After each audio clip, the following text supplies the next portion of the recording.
All right.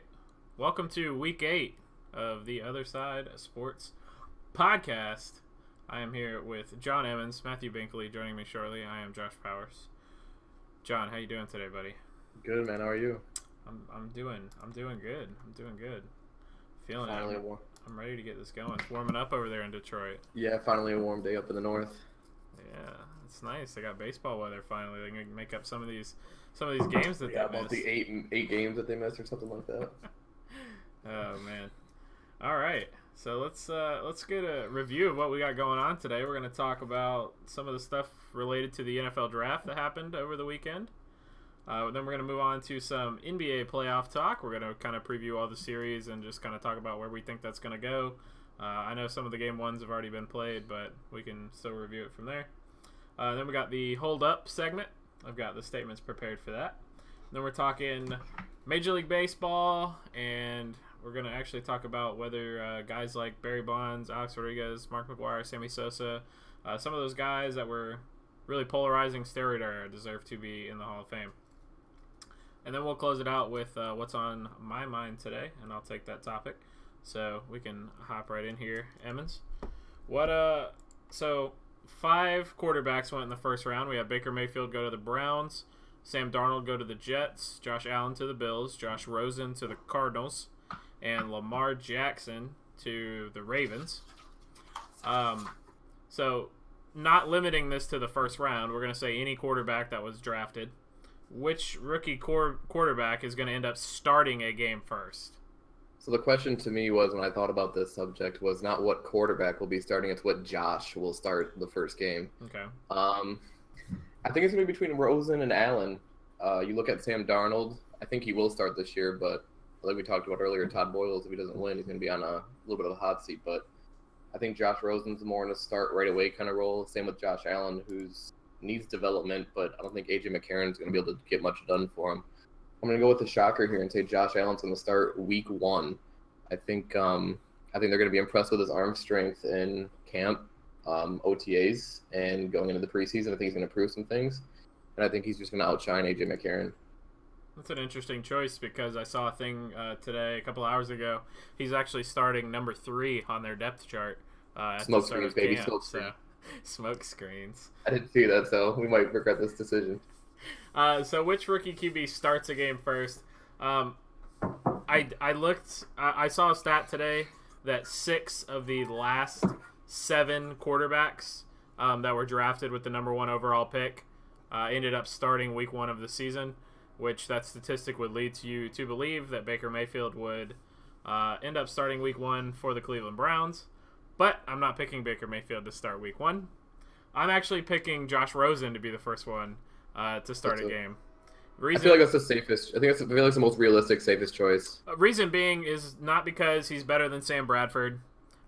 Sam Bradford has only played 16 games twice in his entire career.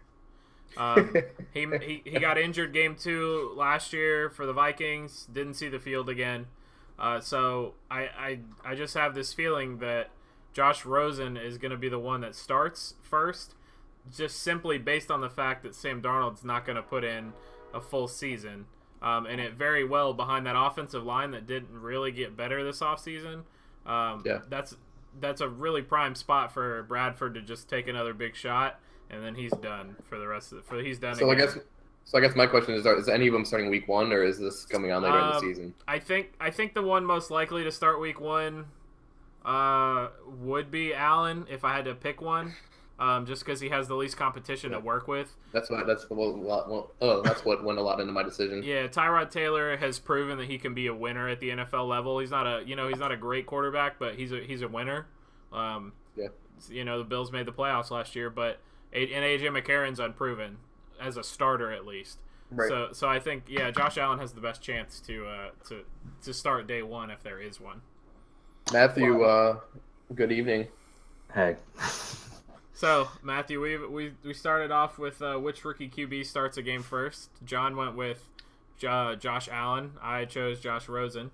So, who do you think starts a game first? Yeah, I think John Allen's probably the one, because not only because of who's in front of him, but when you look at the way that Bills offense runs, it asks for less from the quarterback than those other three do. I mean, when you look at Arizona and Cleveland, you're looking at more pass-happy teams, especially with the Browns, the receivers they have now.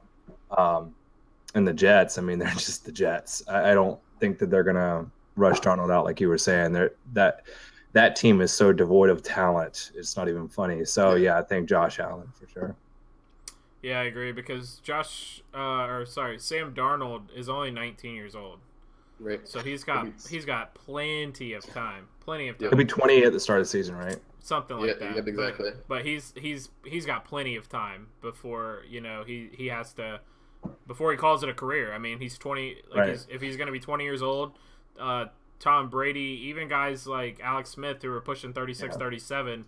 Like if he can sustain a 20-year career, like he's got a 20-year career ahead of him. So he's young. It's not like he's coming out at 24 and no, you've only got 15 years with him. And I mean, I think we've seen recently that teams are getting smarter and not putting these guys out week one, and it's showing. Right. I think we've seen a lot more of that lately. I guess it depends on which team you're talking about because Deshaun Kaiser started week one last year. And okay, the Browns are not an organization that have any kind of brains. I can't even. No, we can't. I'll never forget the game we almost lost to the Browns where he just had to do a QB sneak on his own call from the 4-yard line before halftime. But see, that's why I think him getting traded to Green Bay was huge for him. Saves his career. I think he still has a shot now because he's got arm talent. He's just gotta. He can now go learn. Well, see, but Brett Hundley's in front of him now, so. Yeah, I don't think. But see, I think he's only got one more. I think he's only got one more year on that rookie deal, though. Yeah, I don't think Brett Hundley's got the arm talent. If Kaiser reaches his potential, Hundley doesn't have the potential or the talent to surpass Kaiser. Right. I think Green Bay is looking at Rodgers retiring, like building him up like they did with Favre and Rodgers. Well, see, I could see instead of Favre retiring or instead of Rodgers retiring, because I don't see Rodgers retiring. I see them letting him play out the last year of his contract that he's on right now. Franchise tag him 1 year, and then let him go after that. Yep, that's what I mean. Like, very similar to the Brett Favre situation. Right. Basically, I agree completely. So when I say retire, I mean like what we all thought Brett should have done, which is retire. Aaron has had a couple injuries. I mean, he's not like one of these quarterbacks who's, Iron Man. Right, like Eli and Brady have kind of avoided injuries. Brady had the one leg, but they've been able to play for so long because they've avoided those injuries. Even I think about Phillip Rivers. Phillip Rivers hasn't been hurt either. So, yeah, I think Aaron. Yeah, this is for Aaron's. So, Brett doesn't come back after this season. I actually have another quarterback that I don't know why. I just have a gut feeling. And I was actually between Josh Rosen and Mason Rudolph as the first one to start a game this year. I don't know why. I just have like this bad feeling about Big Ben. Mason Rudolph popped in my head. A little anybody curious? Cavs are down 13 in game 1 right now. Excellent. We'll get to that. That's a little bit later. So. I was just throwing it out there. Yeah, I got you. Yeah, I don't know why. I just have a feeling about Roethlisberger this year. He came out today and said, I plan to play a couple more years, and if he's the future, that's great for them. But he's not involved in my plans at all. Basically, is what he said. Yeah, Mason Rudolph had an interesting comment after the night he got drafted, saying Ben doesn't owe him anything. So right. Both kind of seems like they're not going to be much. But I just have a feeling. Like, I don't know why. I just have this feeling that Roethlisberger's not going to play a full season, whether it be injury or maybe performance. Did he play every game? Did he start every game last season? He did, but he struggled. Like he really struggled out of like the first like 6 or 7 games. Like he really struggled. So. Well, then it was the year before then that he missed a game or two, and Landry had to come in. Yeah. I think you're onto something because, especially I think more so injury than them outright benching him. I think more so an injury. Because the way he plays, he's again one of those quarterbacks with the way he plays, he takes injuries and that doesn't bode well for playing into your 40s. Yeah, well, and I don't know why I get the feeling, but he struggled last year. Teams are getting better, like just across the board. Like teams are getting better. And I feel like if he starts out the gate struggling again, it could be a situation where Mike Tomlin could feel the pressure of not making the playoffs. And I'll be honest, I could see the Browns pushing for a playoff spot this year and pushing for winning the AFC North if Ben Roethlisberger starts off, 6-7 weeks without success. Yeah, I mean, it's because the Browns aren't necessarily coming in with starting their rookie. They actually have somebody who knows how to kind of just get their defense by. And so I could totally see them trying to push something because I don't think the Ravens are doing anything this year. And the Bengals are back to being the Bengals, apparently. Their Steelers' first game, they got the Browns, the Chiefs, the Bucks, and then the Ravens, Falcons, Bengals. So those first 6 games you're talking about, Josh, it's not an easy opening to your season. Right. I could see them. If you're struggling. I could easily see them going 3-3 in those games, though. Yeah. So especially against the Chiefs and the Falcons. I mean, yeah. I think you chalk those up to probably losses if he's struggling. If he's not at the old Big Ben, those two are for sure. And in the Buccaneers, I mean, if Jameis can figure it out. And that defense got a little bit better with the draft with Vita Vea, and adding JPP.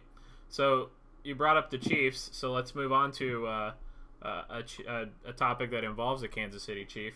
Kareem Hunt led the NFL in rushing yards last year. Year before that, Ezekiel Elliott led the league in rushing yards. So my question to you guys is, and Matthew, we'll start with you on this one. Is there going to be another rookie running back that leads the league in rush yards for a third straight year? And if you think there will be, which one do you think it's going to be? I think the only one that has a shot is Saquon. I mean, because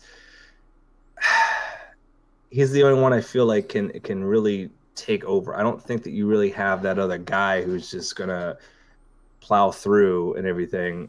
But I don't think he's going to do it. I think that line is so bad outside of, they went out and got Hernandez, for the run blocking to help their running back. But I don't think that he's going to be able to have that same success that, Zeke had. He's definitely not running behind the kind of line that Jacksonville has, because you guys, it was the team led the rushing last year, if I remember correctly, the Jaguars, right? So Fournette had over 1,000 yards, but the team led because Fournette missed a couple games. Correct. So I don't know. The Chiefs, they have a really good line, in the sense that they pass so much that they can kind of open up the holes for Hunt. So I don't think it happens this year. I think it's somebody else. I don't think it's a rookie. I agree. I have a little different, standpoint on it. I don't think this draft lacks the playmakers per se. I think it's more of a situational thing. Like Matthew said, if anybody's going to do it, it's going to be Saquon because he's their featured guy. It's not like they're going to be rotating in between something. But you look at the other teams that drafted running back, Seattle, no O-line. Detroit drafted Kerryon Johnson, but he's not. He's going to be splitting time with LeGarrette and Amir Abdullah. So, I mean, there's these guys that got drafted out there. I mean, the Patriots, Sony Michel, I mean, they're going to rotate guys. So I just think that if it's anybody, it's going to be Barkley, but I don't think any of these backs were drafted to be the feature guy right away. And if they were, like a Rashad Penny, he's behind one of the worst lines I've seen in a long time. Right. So he's not going to be able to do much behind those lines. So I don't think it happens. If it does happen, I think it is Saquon because they did go out and get Will Hernandez, signed a couple of line guys, see what they can do offensively with him. I agree with you guys. I don't think it'll happen for a third straight year. Zeke went into a good situation where he was the starting back, had a really good O-line in front of him. Kareem Hunt didn't go in the starting back, but then the starting back got injured, so he was able to step it up, and that team, honestly, I feel like that team overperformed a little bit from where they should have, but he took advantage of the opportunity, led the league in rush yards, and it is what it is. I agree. I don't think one will lead. And if a rookie does lead, I don't think it'll be Saquon. I think it'll be Darius Geis. Kareem Hunt had a lot of success with Alex Smith as his quarterback. And I feel like something can kind of be said about that. Your quarterback type will affect your running game to an extent. Yeah. So I feel like Darius Geis will step in, and as long as he can show up to team meetings and keep himself out of trouble, he'll be the number one back on that team right away. Well, I guess he'll split third downs with like Chris Thompson, but Chris Thompson's coming off injury, so you know the Redskins don't know what they're going to get from him. But do you really think, like, I feel like this is going to be a not so good year for Jay Gruden. I just feel like, Cousins is no longer there. Is that offense? I mean, because he was supposed to be this offensive guru, and he kind of did that with Cousins a little bit, but it never really led to wins. I mean, they were still kind of the Redskins. I think, but I guess where Josh is going with Geis, I think Geis can be the playmaker that Washington has lacked for, I don't know how long. I agree with the premise that he's the one guy that he could be the one guy out of it. Yeah. I just don't know necessarily that's going to happen with the Redskins. I think if I had to pick somebody as who is going to lead the league in rush yards this year, and it might sound like I'm being a little bit of a homer, but I would say Fournette. I can agree, especially since I think they're going to go to him more this year with more trust. They led the league in rushing yards this year, so I think they're going to give Leonard more carries. So I don't think that's you being a homer. I just think that's you being realistic. Yeah. We cut. I mean, Coughlin said it. we cut Chris Ivory in the offseason, and Fournette was splitting carries with Chris Ivory last year. We cut Chris Ivory, and then we ended up signing Andrew Norwell from Carolina, and then we ended up drafting another lineman late in like the 4th or 5th round that'll add to that O-line depth. So we're looking pretty good in that term. So if I had to pick somebody, I would pick Fournette. Yeah. Well, or Zeke. I mean, Zeke's going to play a full season this year. And they added Connor Williams as well. I think Fournette or Zeke is going to be. That would be my one. That would be my 1 and 1A. If I had to pick them right there, I'd be my 1. LeGarrette Blount, baby. LeGarrette Blount. Talk about being a homer. Yeah. Dude, he fumbles too much. He's going to be put in the doghouse, just like with Belichick. I think Kerryon will be our featured guy if we have a featured guy. Well, as long as he stays healthy. LeGarrette's the guy. I love him to death. I really do, because he's that guy where somebody pounds around for a couple quarters, and then when the defense is tired, you just put him out there and let the dog loose. Yeah, 255-pound running back. Yeah. Yeah. I hope the Lions can figure out Kerryon Johnson. I feel bad for Matthew Stafford. We won't get into it much, but if Kerryon can stay healthy, he's probably my favorite back we drafted since I've really been following. Mikel Lashore had big-time injury issues. Amir Abdullah was kind of just like a let's hope for the best kind of guy because he had some flash in Nebraska. And so I think I'm really excited about Kerryon if his shoulders can stay healthy. His shoulders are made of like tissue paper, but hopefully we can figure something out for him. Speaking of excited, Evans got so excited about the NBA playoffs, he decided to cut off our quarterback talk. So me the NBA. So let's talk about the NBA playoffs. So let's talk about we'll talk about the number 1 seed Rockets first. They match up against the Jazz. I believe they already played Game 1, and the Rockets won Game 1. Correct? Yep. Mm-hmm. Okay. So what are we looking for from this series as it goes forward? I think the Rockets are going to win in 5.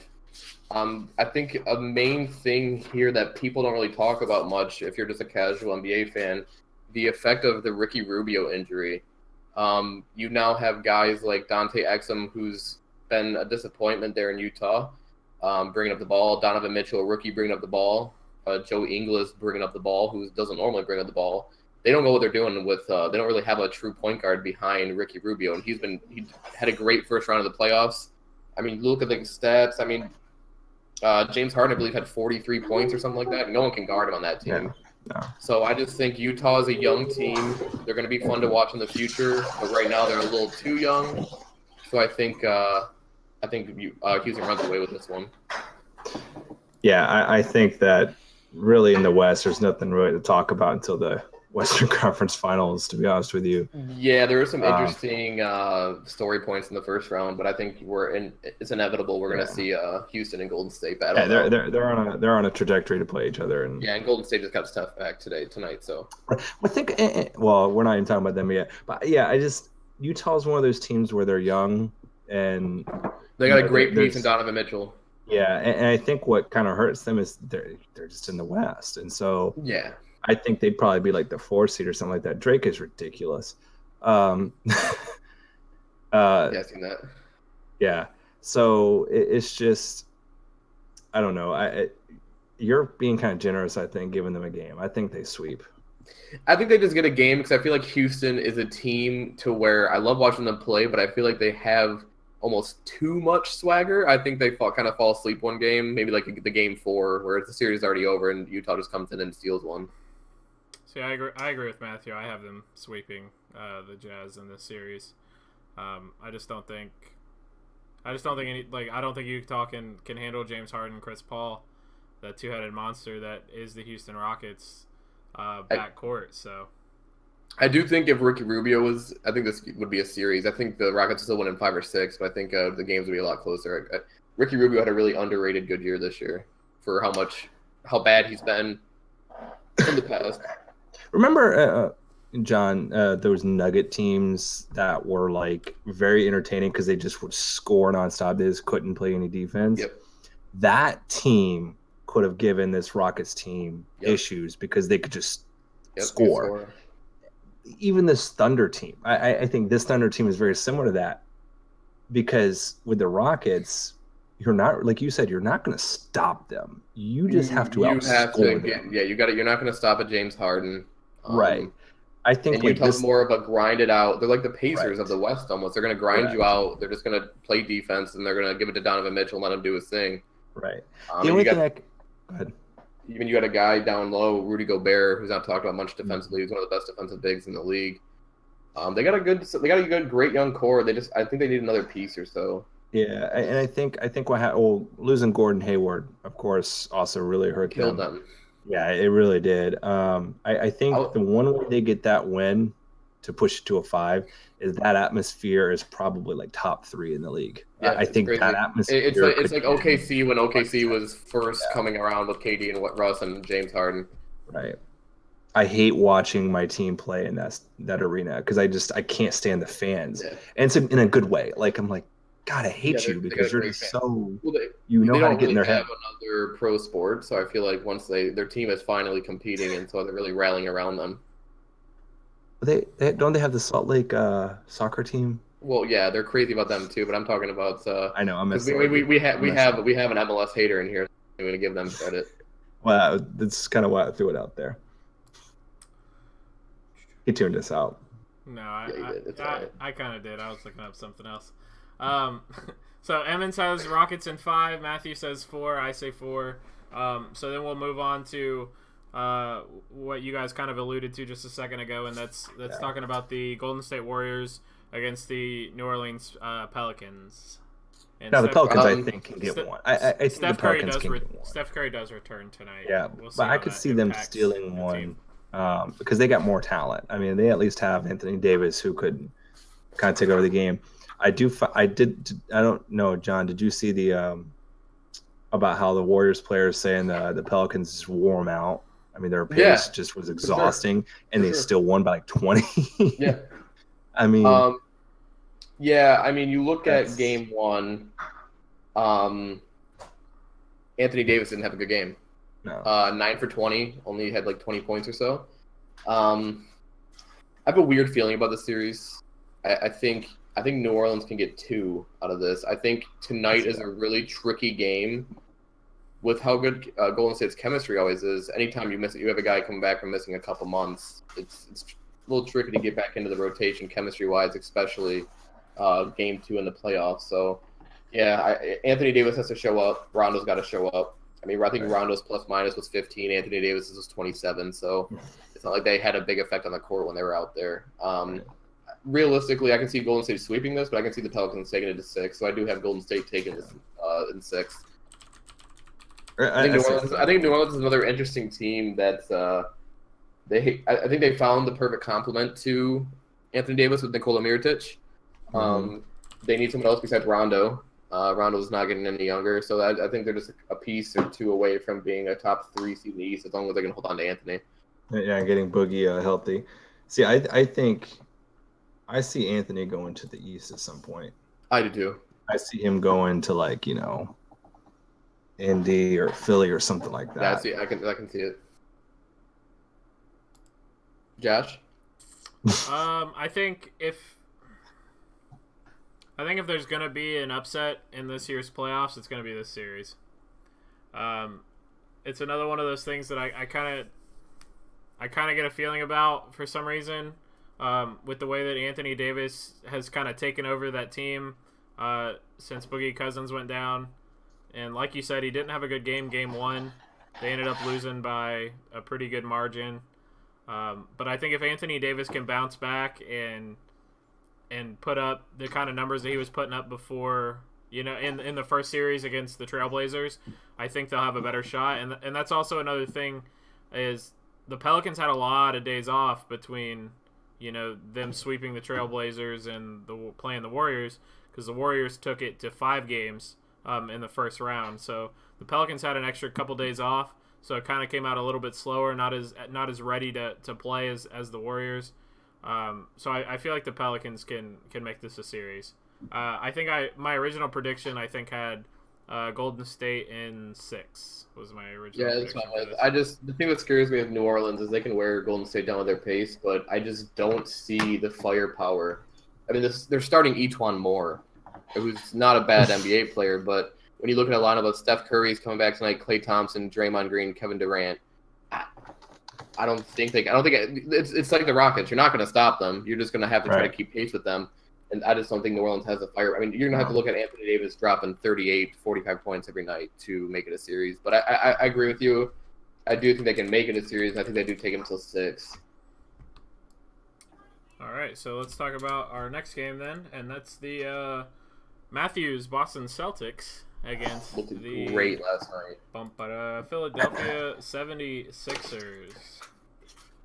This one's hard because by all intents and purposes, this game should be over in 4 or 5 games. I agree. And I'm not talking about good for me. I'm talking about like Philly. Yeah. However, I think I've talked to you about this, John, and some others. The home court boosts Boston. them. Oh. And I think what last night really showed, because sometimes when you're watching Tatum and Jaylen Brown playing together, and even Terry Rozier, they kind of take turns going off. So sometimes it doesn't really seem like any one of them is can be that guy. But then last night with Jaylen Brown out, I really saw Tatum. He just took over, and Terry Rozier just took over. I mean, they were just. Scares me because Tatum's a 19-year-old kid, and you're going to have Kyrie and Gordon Hayward coming back next year. When Terry, every time they kicked out the ball to Rozier, it's oh, here's the 3. I mean, it was nonstop. It was like a barrage, and Philly had no answer for it, because what do you do when Jaylen Brown's not even playing, and you can't stop the offense on a team that's known more for its defense than anything? So I think, realistically, if Jaylen comes back game 2, because that's the big question, is Jaylen Brown going to play game 2? Or are they going to have him sit out again? Because it wasn't a strain or anything. It's just he's still sore. If he comes back and plays, I think Celtics in 7, because I just think that they're going to be so tough to beat at home. And I don't think Philly has that star power yet. They got stars in the making. I don't think that they have that star power yet to actually do that. I don't think they have what it takes. Yeah, I agree with you. You look at this team on paper, you got Ben Simmons, Joel Embiid, you got all this talent. You look at Boston, they're missing their 2 best players. I mean, you just look at it, Boston, you read the roster, it doesn't even sound like a team that should belong in the second round right now, right? Right. I watched them last night, and there's something about this team that can get it done. You got Brad Stevens at the helm. Yeah. I don't know. I'm with you. I thought about this question. This is the series I thought about the most, and I wanted to say Philly in 6 or 5 immediately, but I got Boston winning this in 6. And wow. The Sixers are my favorite team in the playoffs right now. I love watching them play. I think Game 2 is the big tell in this series, how Ben Simmons and Joel Embiid respond to what they received in Game 1 in the Boston atmosphere. Yeah. So I think that's a big tell in the series. And it's nothing against Philly. Correct. They're so young. I mean, they almost got punched in the mouth game one. And we're going to see what kind of – and I think Ben Simmons has what it takes to turn it around and have a great game. I think he's that type of dog who can just come out and do it. I'm just curious to see. I'm excited. This is the most exciting series we have right now, but I just have a weird feeling about Boston. I can't explain it. I don't have a basketball reason for it. I just see Boston winning this in 6. The thing is the thing about these series, and you know this all too well. These series as it goes on, teams figure each other out. So if the series gets drawn out, I think that Stevens and the defense figures Ben out. I think they figure. Yeah, exactly. They figure Ben out. I don't think you figure Embiid out because he's just a big guy down low that can score and then go out and shoot the three. You don't necessarily figure him out. You basically do what they did last night, which is, listen, he's going to get his. We're just going to stop everybody else. And I think that kind of defensive strategy is what's going to have to happen because that dude's a monster. And if he starts hitting that three more routinely, which is what Giannis needs to be able to do as well, he's unstoppable at that point. But I don't think he's there yet. Didn't Ben have like 7 turnovers or something like that? Something like that. He had a few bad passes. But see, they're going to figure those passes out even more. Because he had a couple good dots. He had some good dimes. Embiid had a great game. Yeah. I think Horford, Rozier, and Tatum combined for like 84 points or something like that. Yeah. And they played without Jaylen Brown. So the question going into this – go ahead. Philly should be the team to win the series talent-wise. Yes. I think the big factor in this series is Brad Stevens versus I always forget this his name. Whoever he's not a bad coach, but yeah, they have. He's not a game changer. That's a huge advantage. I think Stevens. The longer the series goes out, the worse it is for Philly. The thing is, for me, one of the biggest questions was looking at Philly. They got a couple of veterans that was like keeping they got Bellinelli. They got like like I got you kind of thing for the young guys. And it was like, okay, is Al going to be able to Al and Morris, are they going to be able to be that guy? Could they come out and lead the team whenever there's this lull, when there's this moment where it's like, hey, what if we don't got it kind of thing? And for the game 7 and game 1, Horford came out and he showed why, they paid him the big bucks 2 summers ago. Yeah. So 58-54 Toronto right now. Cavs came back a little bit. Second, it's about to be halftime.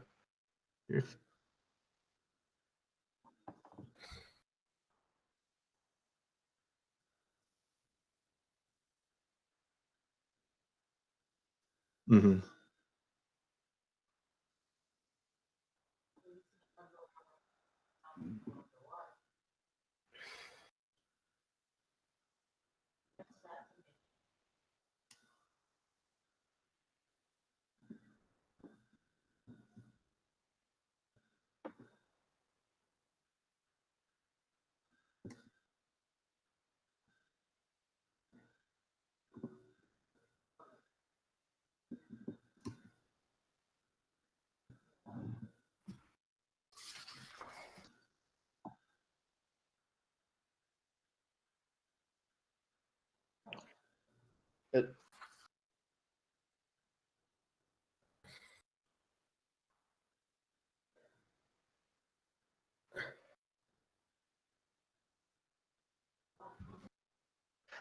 Now, if Jaylen Brown doesn't come back, yes, I agree. But I think Jaylen kind of offsets some of that.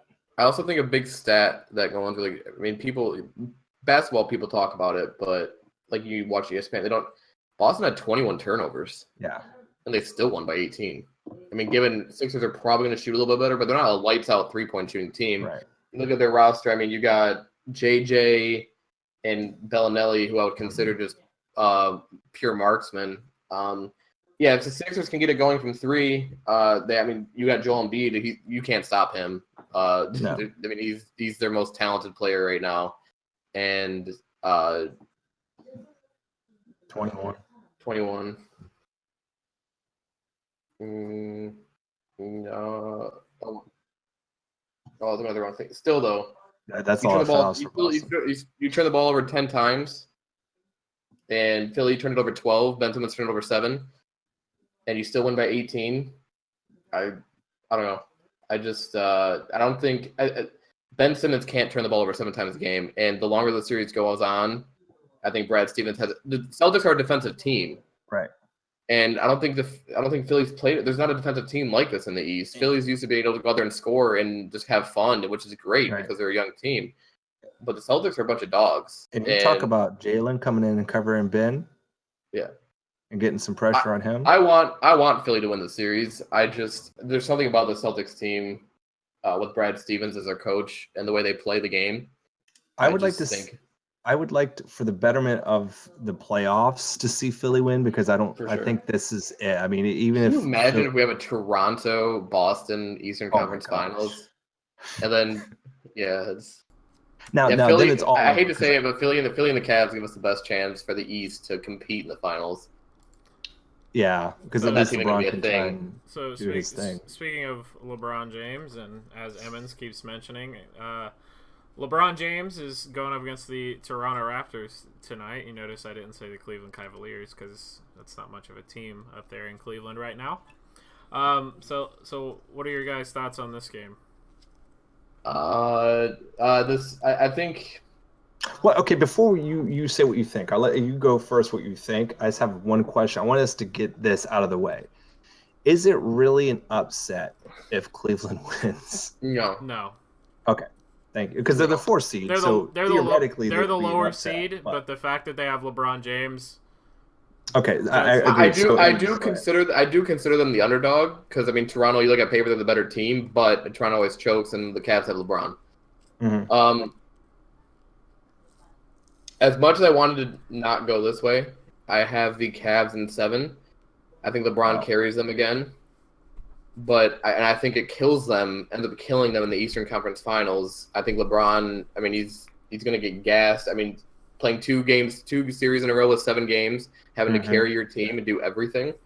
I think LeBron's going to get gassed. I think whoever they play in the Eastern Conference Finals, they go home in 5 or 6, but that's not what we're going to – I mean, Toronto, their talent finally would have to show with Lowry, DeRozan, and Valanciunas to win the series, but for whatever reason, they just always fade in the playoffs.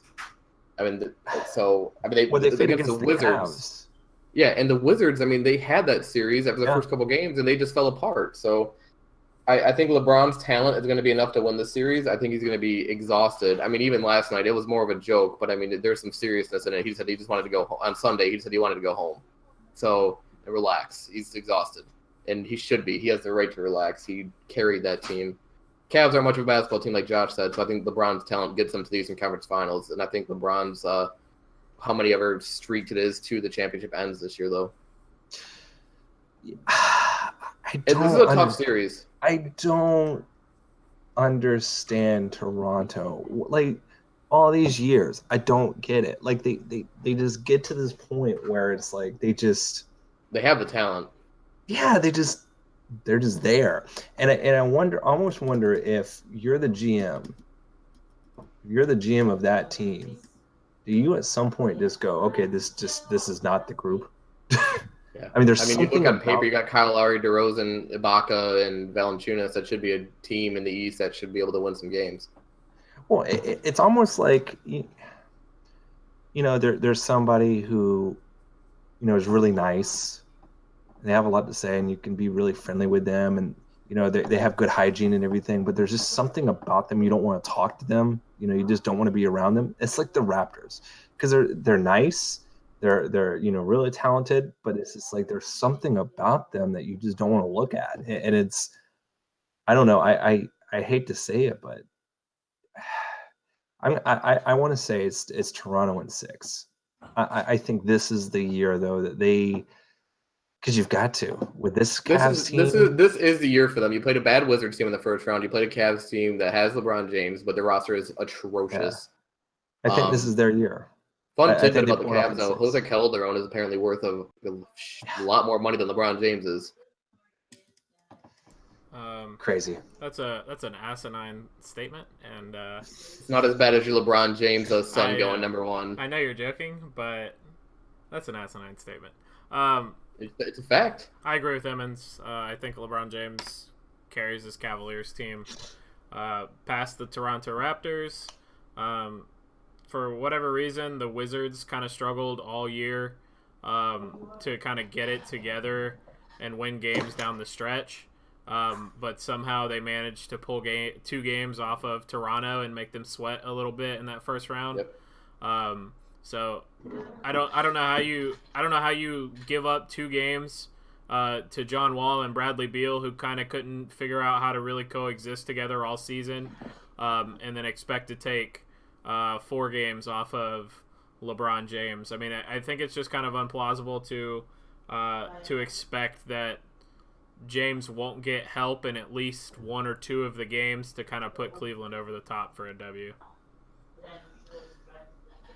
I can see the series was a really tough one to call because you look at it on paper, Toronto should win this game in 5, but LeBron is playing out of his mind. I mean, like he always does. He's carrying the team. But see, he has I can see K Love somehow stepping up in a game, and giving them what they need in a game 7 maybe to pull off what they need.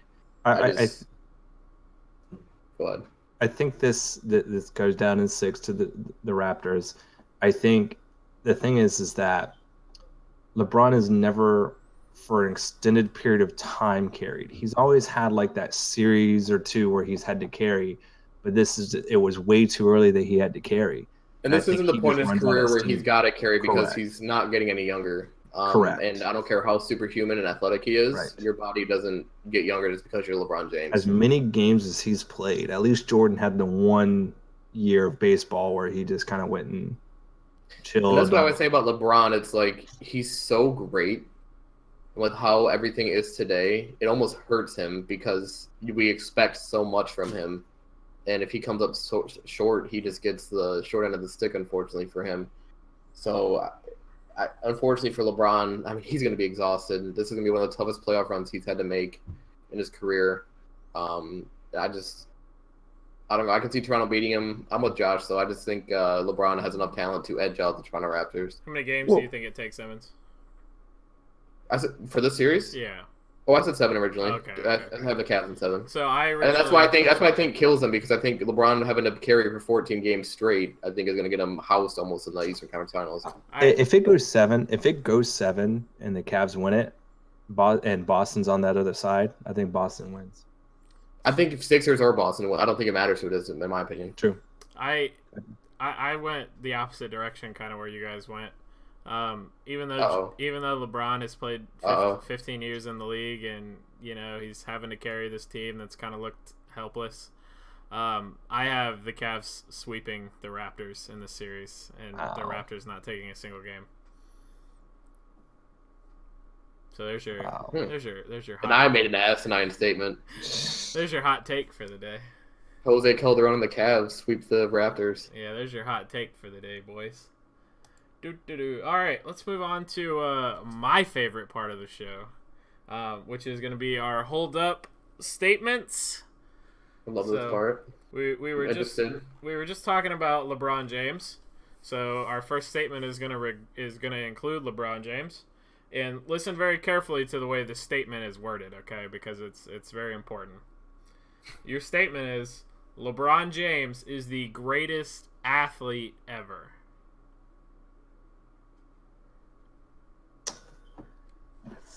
Loaded.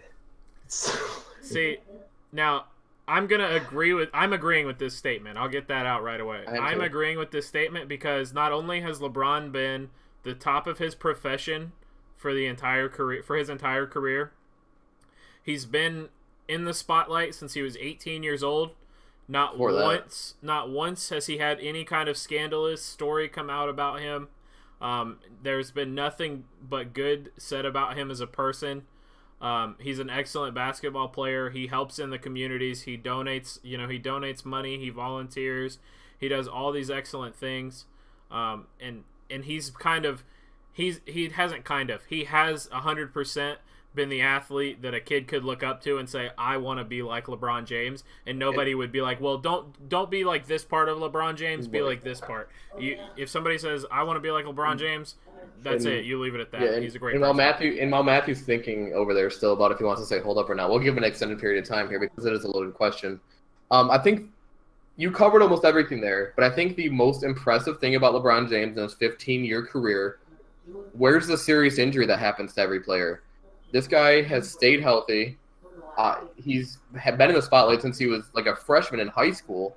Never had a serious injury throughout his career. He's gone out. He's given everything he's had to this sport and whatever teams he's played for.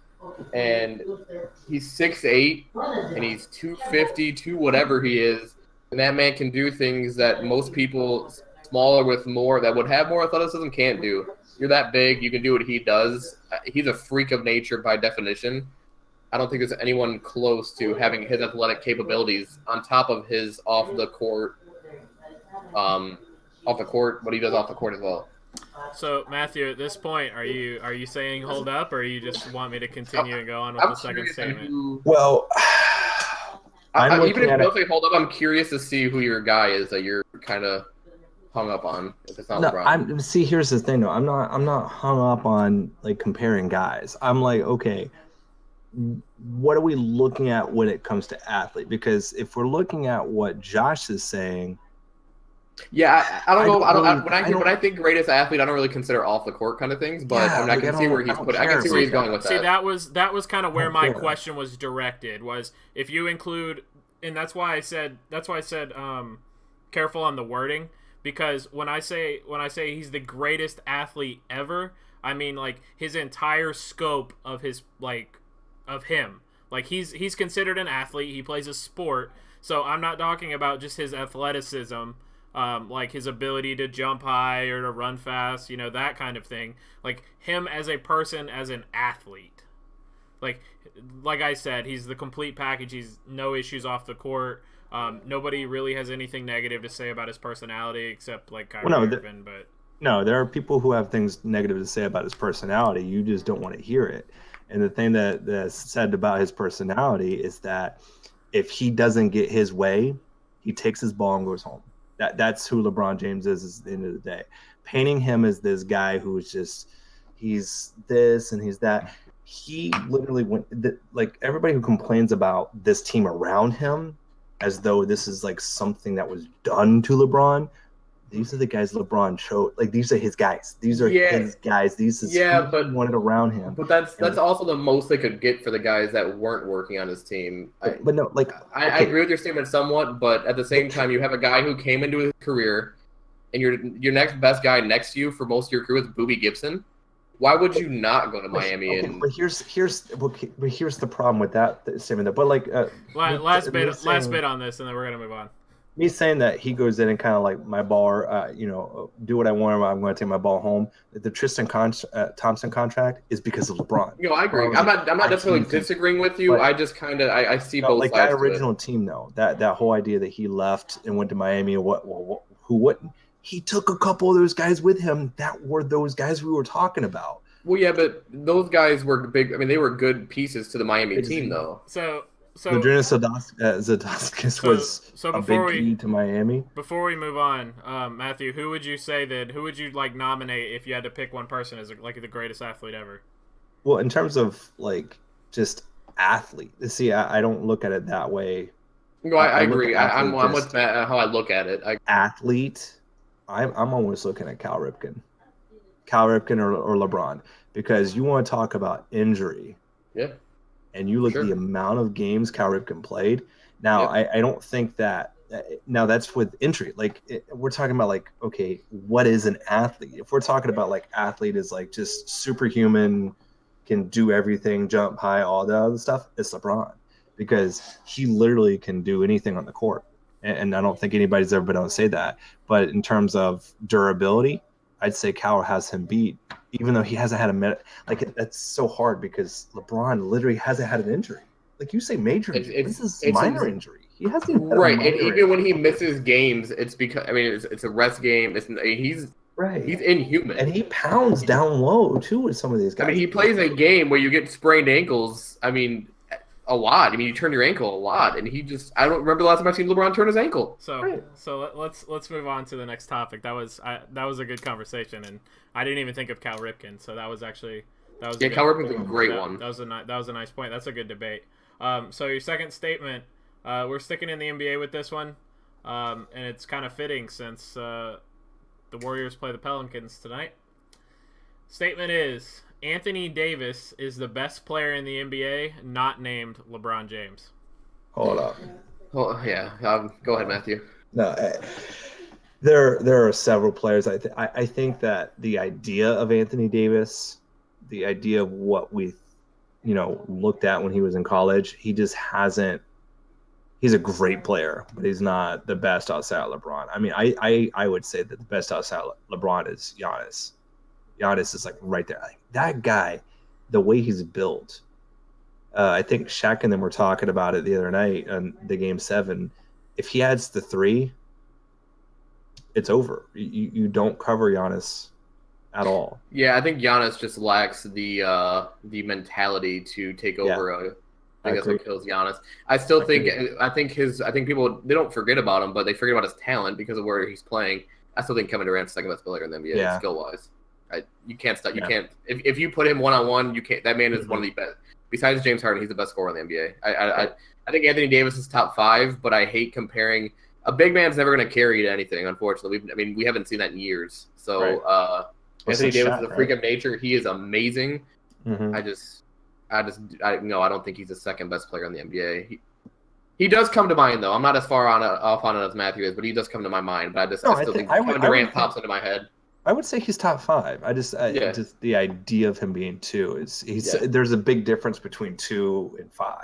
Yeah, it's funny because there's LeBron and there's everyone else. Like it's the two, like Kevin Durant to LeBron's not close, but there's LeBron. The people who try to say Kevin Durant's a better player than LeBron are just okay. So he's a better shooter, but not a better. Well, player. He's a better scorer. Yeah, he's just not a better player. All right. Third statement.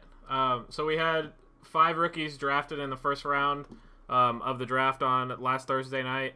So your statement is 5 rookies drafted in the first round. There were 32 rookies. Sorry, I meant 5 rookie quarterbacks. I got. I'm just messing with you. So you guys are aware that first round players, teams get an option to exercise a 5th-year option on their contracts after their 3rd season. So your statement is more than one of the 5 rookie quarterbacks drafted in the first round of the 2018 NFL Draft will be starters in 6 years. You said more than one? More than one.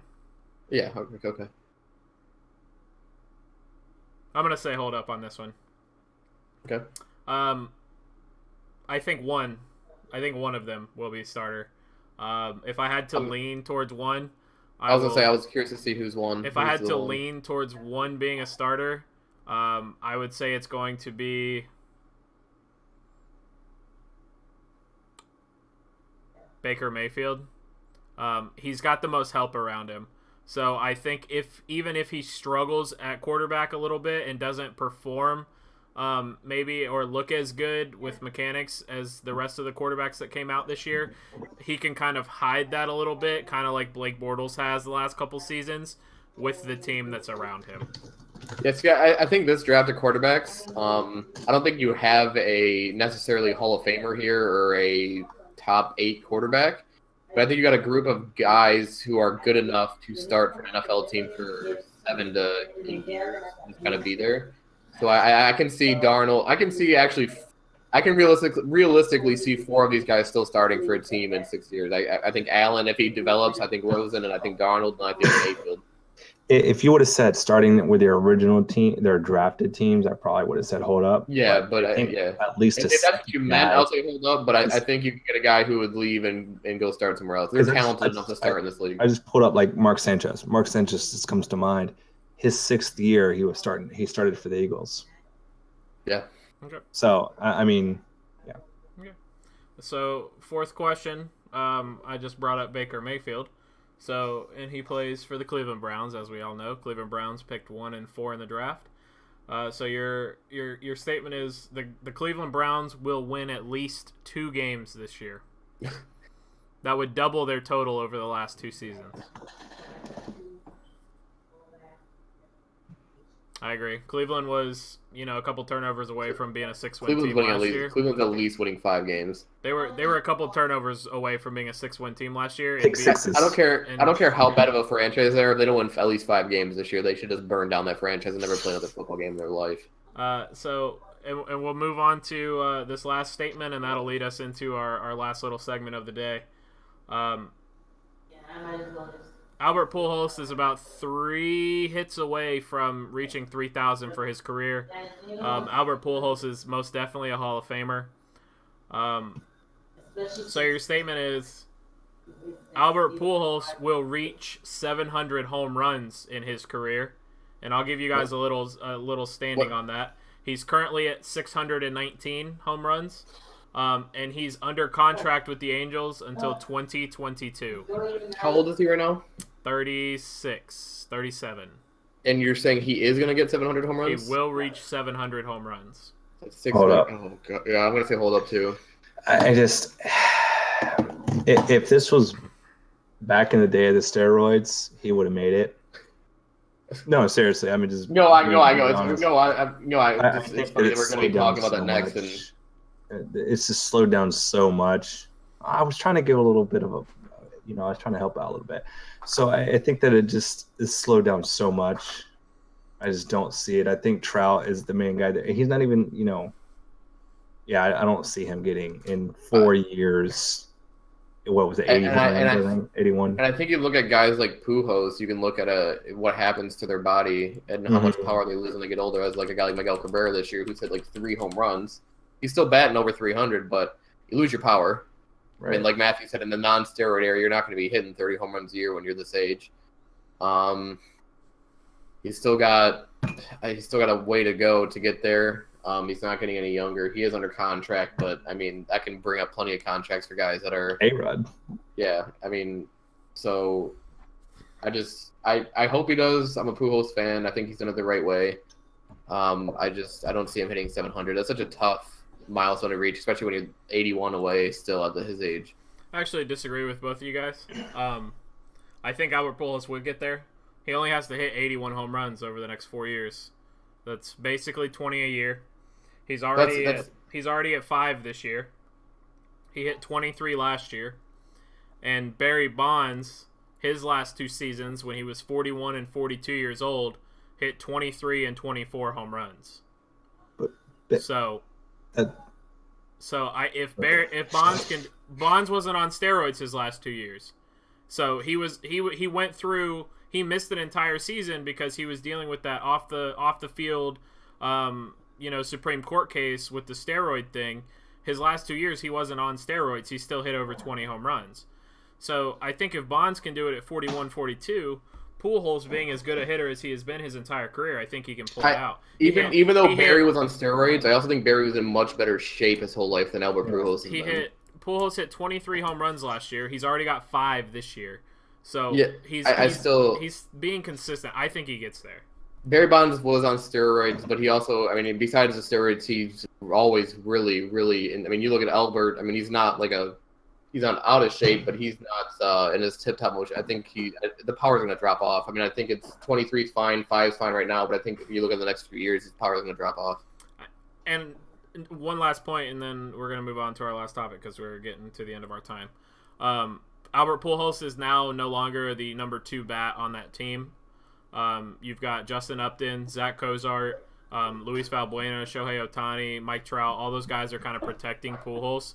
So he's going to get pitched to a little more, whereas that's a good point. In the past, he could kind of get dodged. That's a good point. So we brought up Barry Bonds. Matthew threw out Alex Rodriguez. And I'll let you guys go first because I'm actually pretty passionate on this exact topic. And I have some good points I think that I want to bring up. So Matthew, what's your opinion? Do you think guys that were basically built their careers in the steroid era should be in the Hall of Fame? Well, when I look at the Hall of Fame, when you look at that time period, right, the Hall of Fame is almost like it's like a story. You're telling a story to me. You're telling the story of your sport. And it's hard because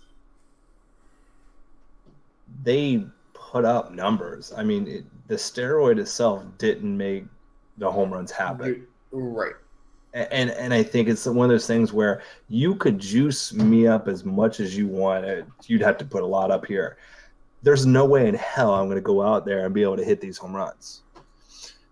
I think it's one of those things where it's tough because you want to tell your story of the sport in the Hall of Fame, but at the same time, do you really want to celebrate people who broke the rules? And a part of me says no, I wouldn't put them in because I think they broke the rules. And if you put them in, you're telling kids growing up, if you break the rule, but you're really good at it, you can get in and be celebrated.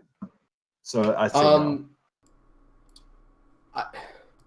This is such a tough question, and it was funny. I was going to bring it up earlier with Josh before we went live that he was saying it's either you're really one way or you're the other way.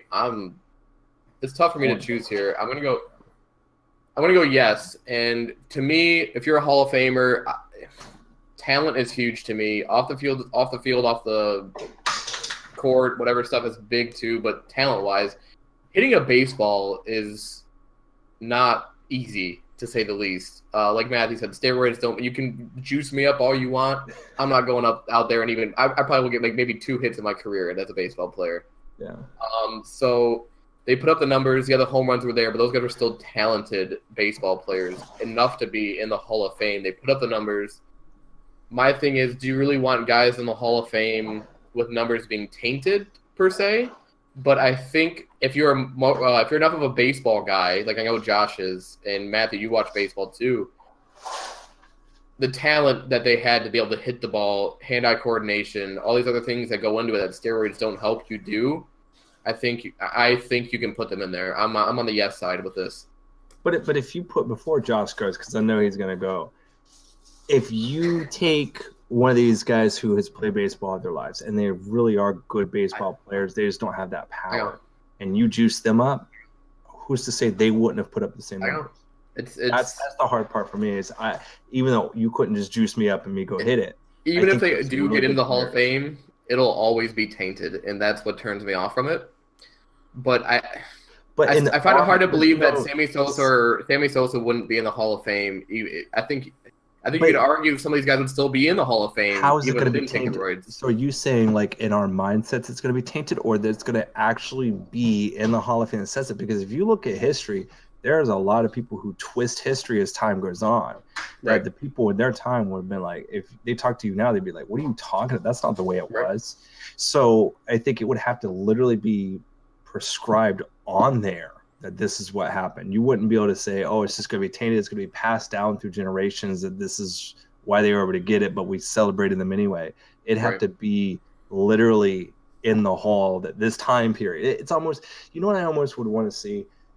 Just off to the side, they have an actual have part a steroid. The steroid time era. If you're going to put them in the steroid era part of the Hall of Fame, where it's just understood that these guys were the best of the steroid era, and at least it's documented. You know what I mean? Yeah, no, I agree. On history, I think we should document it, but in a certain way, if you're going to do this at all. So I still say no. I will lead with this and give it to us, Josh. So I think the 4 biggest names when you talk about the steroid era that come up are Barry Bonds, Alex Rodriguez, Sammy Sosa, and Mark McGwire.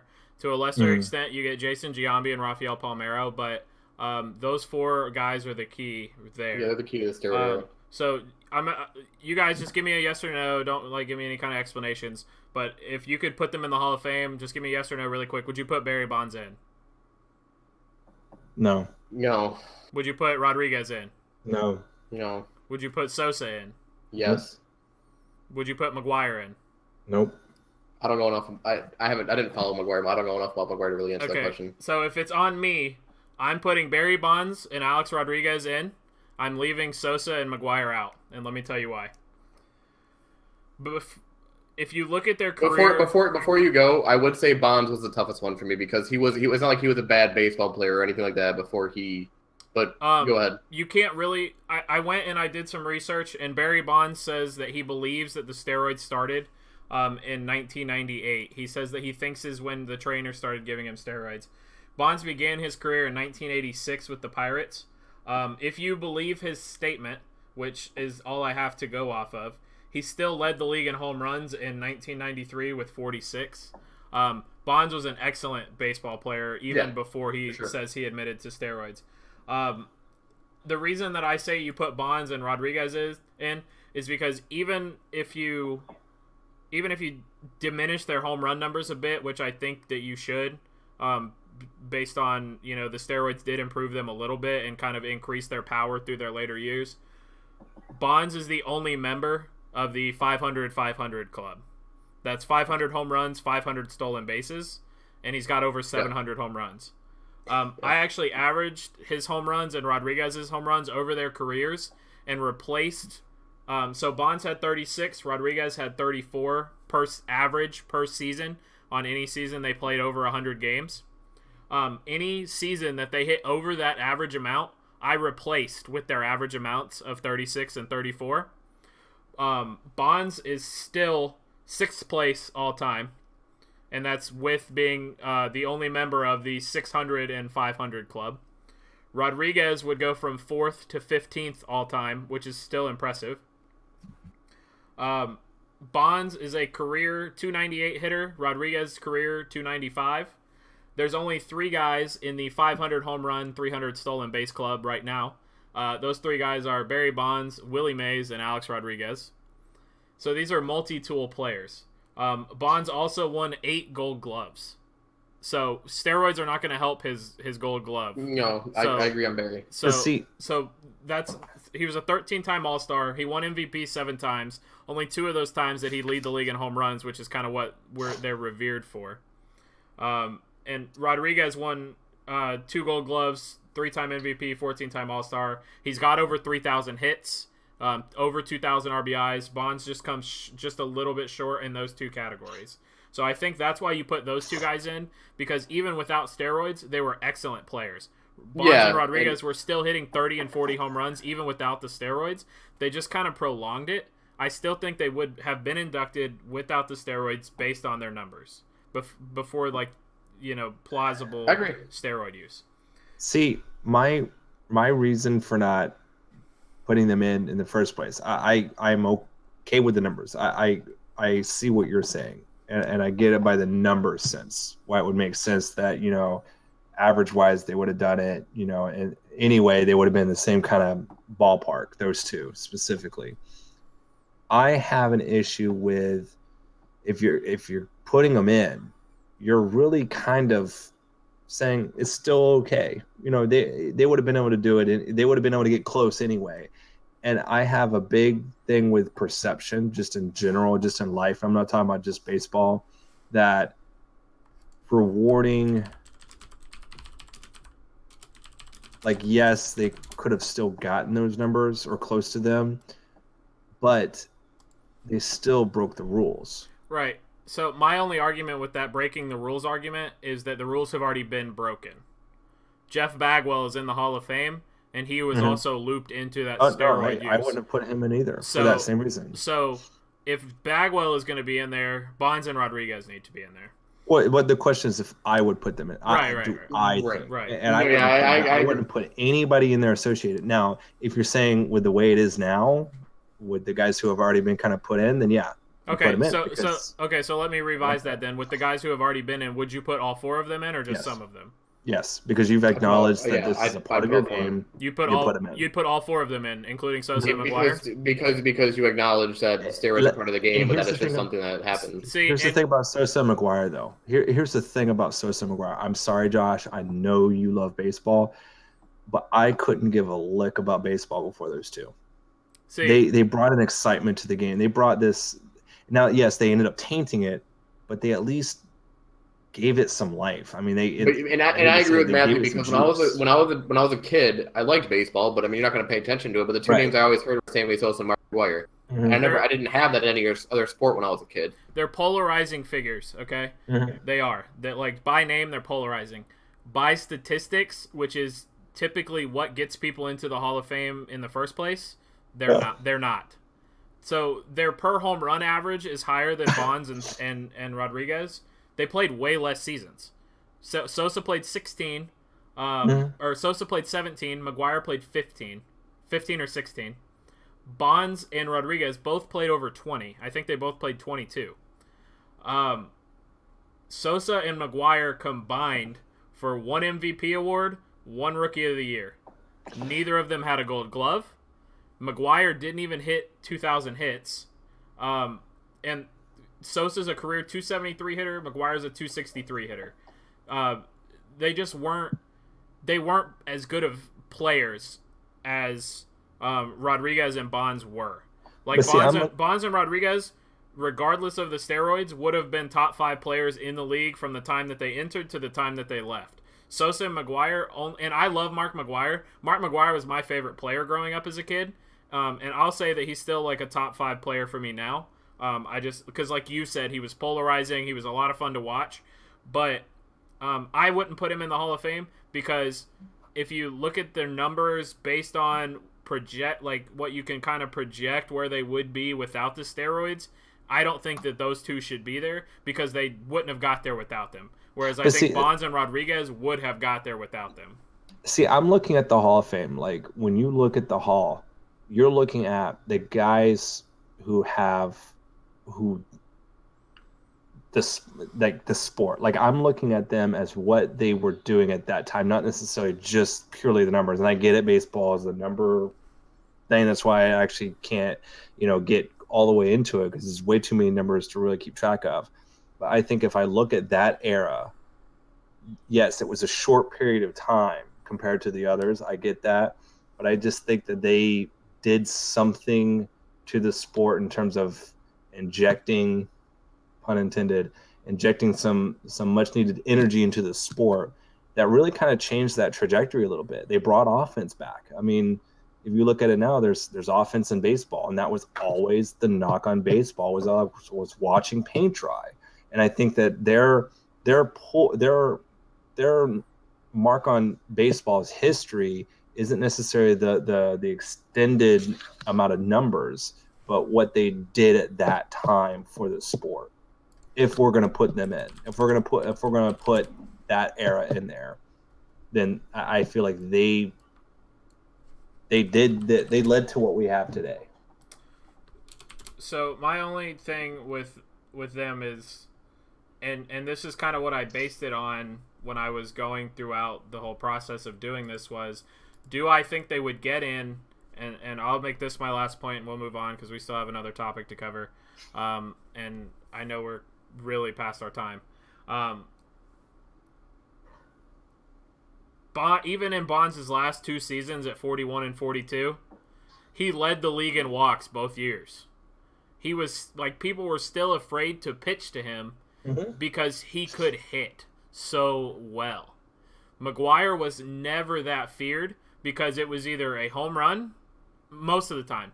Most of the time it was either a home run or it was an out. So because of the steroids, a lot of those pop flies that would be outs turned into home runs because he got a little extra power on them.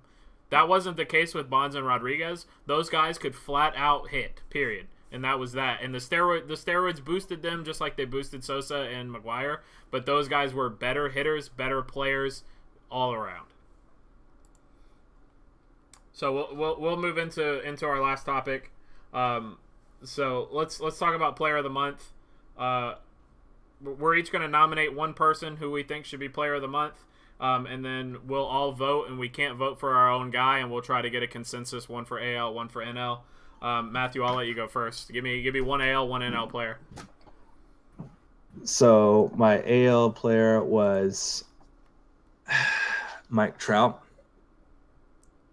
Going a little off the wall. My NL player was this was a little harder, but I went with Max Scherzer. Okay. Who'd you have, Emmons? I'm gonna go Manny Machado, and since Matthew did go pitcher, I'm gonna go with Cueto. But if I had to go offensively for the NL, I'd go Asdrubal Cabrera. Okay. So I did originally mean this question to just be player because they do right. a pitcher of the month, but I didn't specify that when I gave out the agenda. So my two are Mitch Haniger for the Mariners and Ozzie Albies for the Braves. Those are my two guys. Um, I kind of know the stats that we're talking about with the two of you guys, four guys. Let me inform you guys on Haniger. Haniger's hitting 309 with a 384 on base percentage. He's 701 slugging, which I believe is top 5 in the league right now. He's got 1,085 OPS too. And then he's hit 10 homers, which is the same as Didi Gregorius, which I believe is tied for tops in the league. 27 RBIs. He scored 17 runs. He's just a guy that's not talked about a lot, and he's really up there in terms of all the numbers so far this year. And playing with Nelson Cruz and Robinson Cano, the fact that he's up there in all those categories is pretty impressive. And then as far as Ozzie Albies goes, his numbers aren't as impressive. Only a 293 average with a 341 on base percentage, 647 slugging, 9 home runs, 20 RBIs. 22 of his 34 hits have been extra base hits, and he scored 29 runs. That's tops in the league as far as runs scored. He's, I believe, like right there in the top 5 to 10 in home runs, and he's a rookie second baseman for the Braves. So that's why I nominated him. He's having a phenomenal year, and I feel like he's not kind of getting credit for it. So all right, Matthew, do you kind of know where Emmons' guy stands as far as stats wise? Yeah, I actually was very close to Machado. Okay. Yeah, I was going between Mookie and Machado. So okay, so between the 3 AL players, Emmons, who's got your vote? me, I'm gonna. I can't. You can't pick your own player. I'm gonna go with Haniger. Haniger. Okay, Matthew, who do you pick between Machado? Oh God. And then so I had Haniger. Oh. He had Machado. Yeah, I mean, for the sake of it, I mean, and you had Trout. yeah, because when I look at it, he has 10 home runs, and his wins above replacement were 2.4, which was the highest in the AL. And so when I was looking at the Angels, yeah, you got Ohtani, but I've been really looking at Mike Trout, kind of keeping them up there because I had picked them to win the AL West, and they're actually doing kind of well out there. And I kind of, was looking at him leading them to that, but. Between Trout and Machado, I'm picking Machado. Trout's still the best player in baseball, but as far as April numbers go, Machado just had a better season, or he had a better month. His team was just bad. Yeah. So let's go NL. You said Scherzer, Cueto, and then I had Ozzie Albies. So I'll put my vote in. I will say for my vote, I'm gonna give it to Cueto. He's got an under 1 ERA, and that's just insane. Yeah, if I had to pick, that's what I was going to say. I can't pick my own, so I'd have to go with Scherzer. I like Albies, but I just think the season that Scherzer's having is more impressive than as in a month. I mean, if you're just looking at numbers-wise, I'd go with Scherzer. Yeah, I'll go with Cueto then. Okay. Man, 2 for 2. So, Emmons with Machado and Cueto. I'm glad I didn't go Mookie. Do you have an NL player, Matthew, that you would say like a hitter that you would have nominated? I mean, the numbers didn't really jump out to me for the NL guys. They're all having.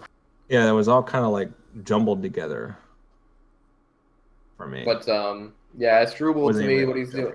I think Herrera for Philly is interesting too. The center fielder, he's batting 343, but he doesn't. He's got a 400 OBP. OPS is under 1,000. Slugging's at 500. Doesn't really have home run numbers. I think what Strubel's doing is, I guess, the most impressive offensively. 340, 17 RBIs. So, a guy we didn't mention though is Grandal, for however you pronounce his name, from the Dodgers. Oh, Yasmani Grandal. I considered him. He's having a really good. He started really good for them. So our two players of the month, one for the AL is Manny Machado. The NL is Johnny Cueto. I'm actually gonna write that down. I'm gonna keep track of those throughout the year, and then we'll go back. God, we still got what's on your mind to go. Them. Yeah, so I'll make this quick. We're just so used to talking after the 4.5-hour draft show that we can't shut up. So I'll make this what's on my mind quick because I don't really have like a lot of numbers to support it or anything. It's just It's just kind of a feeling. My what's on my mind this week kind of regards organizations and how quickly they cast away their managers and their coaches based on team performance. Brian Price was let go by the Cincinnati Reds either last week or 2 weeks ago. And he hasn't performed well as a manager. Their win-losses numbers aren't there. They started off like 2-18. Like, they have the worst record in baseball right now. They're 4-21. But it's not his fault. He can't do anything about it. That team has no talent. And I think one of the things they cited was that the pitching staff wasn't developing the way that they expected it to. Well, the coaches at the minor league level handle the development of the young pitching staff. That's not on Brian Price to manage every single, order of the rotation. And this organization kind of fell apart when they traded Jay Bruce. They traded Jay Bruce for Dilson Herrera and Max Wotel to the Mets. Neither of those guys are a top 30 prospect for the Reds right now. They'll probably never sniff the big leagues again in their careers. So they traded a star for basically scraps, and then Brian Price took the fall for it, essentially. Yeah, and just a quick example of, I agree with you on that, but he's a much better example of it. But a guy like who I thought should have been fired anyways was Brad Ausmus. I mean, he was given what he was handed, like you said. I mean, these managers are given what they're handed as players. You can't hit the ball for them. You can't throw the pitches for them. I think being a baseball manager is one of the toughest things because I don't think you have as much control as a coach almost, because like strategy wise, yeah, for sure. Because baseball is such a complicated sport. It's a team sport, but it's also, you're up there at the plate, you're by yourself, you're hitting the ball. There's so many numbers that go into baseball, so right. I think it's a pretty complicated coaching position. And I think a guy like, it's a lot easier in basketball and football because there isn't developmental levels. Like, if Hugh Jackson doesn't win 3 games this year, he needs to be fired because he's doing something wrong with the Browns. He's doing something wrong. But it's not like that team. Everybody, from anybody you ask, you can ask, guys who have been doing this for years, like guys who have been evaluating talent in the NFL for years. That Browns team has talent. They should win games. If they can't win games, it's because of the head coach and he needs to be fired. But yeah, you can. But a guy like Brian Price, he has no talent. He cannot win games with Joey Votto. Joey Votto cannot pitch. He cannot play center field. Like, he can't hit all 9 spots in the order. So if you're going to terminate managers, it needs to be because it's a guy like and this is just an example, but he made the playoffs last year, so it's not a real example. If Terry Francona doesn't make the playoffs 3 years in a row with the Indians because that roster is loaded, he deserves to be fired because he's doing something wrong. Yeah, like he was with the Red Sox. Yeah, and just with the football thing, I think, like you said, and football comes before we go. Game management is huge for an NFL coach. I mean, just a hometown thing. I can think of Jim Caldwell. I think of 8 games, but the biggest example I'll give is last year against the Steelers. We can't, as the Lions, you can't run the ball. It's 4th and 1. You're down, I think it was 2, and you go for it on 4th and 1 on the 1-yard line instead of taking the lead, and then you miss it, and then Juju Smith-Schuster gets a 90-yard touchdown. I think there's guys in the NFL as coaches. There's game management. There's handling. There's strategy. Game plan. Yeah, so I mean time management. I mean, Jim Caldwell held onto his timeouts like they were fucking gold. So I mean, that's just a hometown thing for me. And one of the biggest complaints about Jim was his time management, game management. And I think there's just much more that goes into so much control that these coaches in other sports have over a baseball manager, unfortunately. And that's not a knock on baseball or managers themselves. It's just much more complicated, I feel. Yeah, there's managers at every single level. There's pitching coaches at every level. Yep. There's hitting coaches at every level. And the manager of the major league team doesn't hire those guys. The organization hires those guys to put them in place. Yeah. So that's going to be it for our show today. It did run a little long, but that's all right. We had fun with it, so that's all that matters. So we'll be back next Tuesday, 8:30, same time.